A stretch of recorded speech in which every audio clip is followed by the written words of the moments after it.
आप सभी को नमस्कार। जनकपुर की इस पावन धरती को मैं नमन करती हूँ। पहली बार नेपाल की भूमि में आई हूँ और आई भी हूँ तो भूमि फोक फेस्टिवल के जरिए।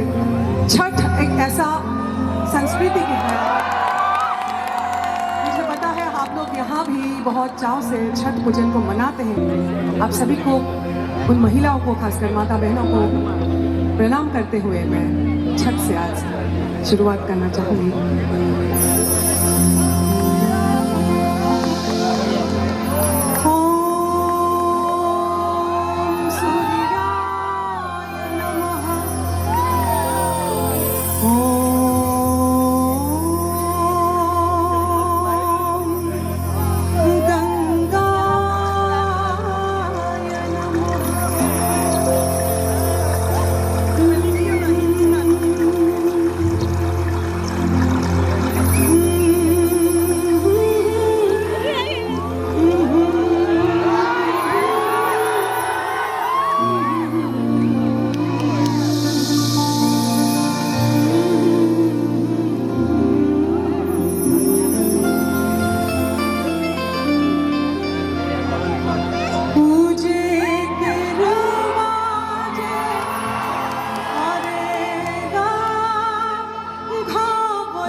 निहार राहों खटी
की जो